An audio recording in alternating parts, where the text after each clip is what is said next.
कभी कभी इतिहास की सबसे रोशन हस्तियां वो होती हैं जो सबसे गहरे अंधेरे से निकलती हैं।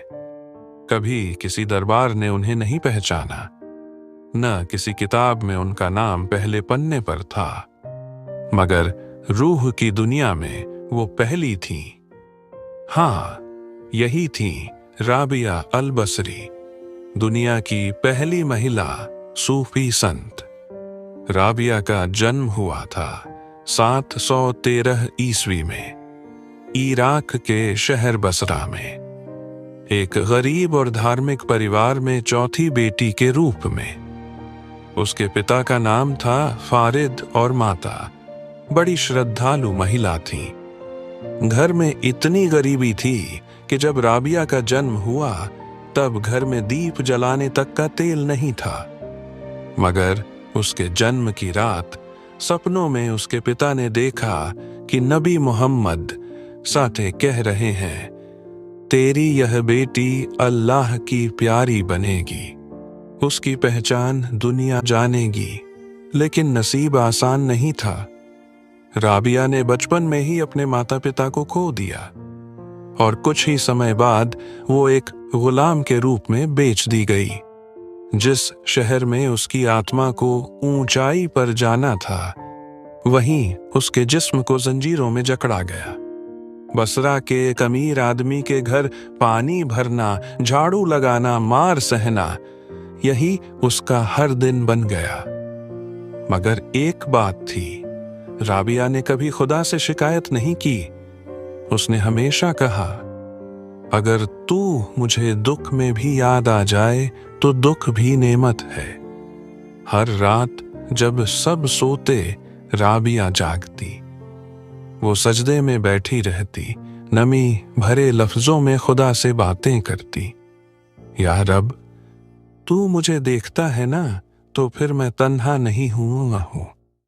एक रात उसका मालिक देखता है कि अंधेरे कमरे में राबिया इबादत कर रही है, मगर चिराग के बिना रोशनी फैल रही है।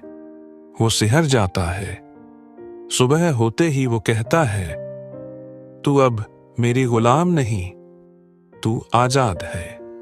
राबिया मुस्कुराती है, मगर उसे आजादी सिर्फ बाहर की नहीं चाहिए थी। उसे आजादी अपने अंदर की जंजीरों से भी चाहिए थी। राबिया जंगलों में चली गई।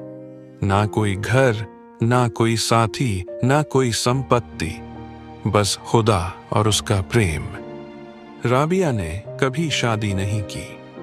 कहा करती थी, मेरा निकाह उससे हो चुका है जो कभी न बिछड़ेगा। उसके पास आने लगे शहर के बड़े विद्वान, फकीह और सूफी संत, यहां तक कि प्रसिद्ध इमाम हसन बसरी भी। एक बार उन्होंने राबिया से कहा, तू खुदा से दुआ क्यों नहीं करती कि तेरे दुख दूर कर दे?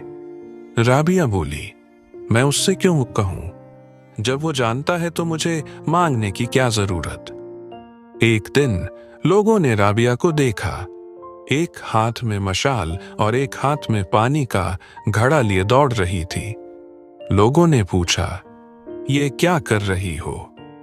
राबिया बोली, इस पानी से जन्नत को बुझाऊंगी, इस आग से जहन्नम को जला दूंगी, ताकि लोग खुदा को ना डर से पुकारें, ना लालच से, बल्कि सिर्फ प्रेम में डूबकर। राबिया ने अपना पूरा जीवन बिना किसी दिखावे के प्रेम और तपस्या में बिताया।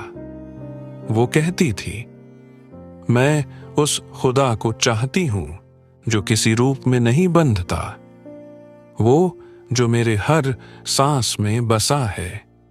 80 साल की उम्र में एक शाम सूरज की किरणों के साथ राबिया की रूह अपने महबूब खुदा में समा गई। न कोई शोर, न कोई चीख, बस एक चुप्पी और रोशनी।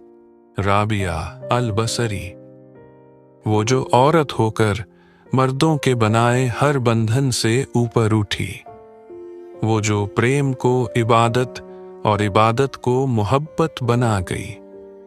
वो जो दुनिया की पहली महिला सूफी संत बनी, बिना किसी किताब, बिना किसी ओहदे, सिर्फ अपने रूह की सच्चाई से। और आज भी जब कोई बच्चा खुदा से सच्चे दिल से मोहब्बत करता है, कहीं ना कहीं राबिया की रूह कहती है, तू भी वही रोशनी है जो मैंने देखा था।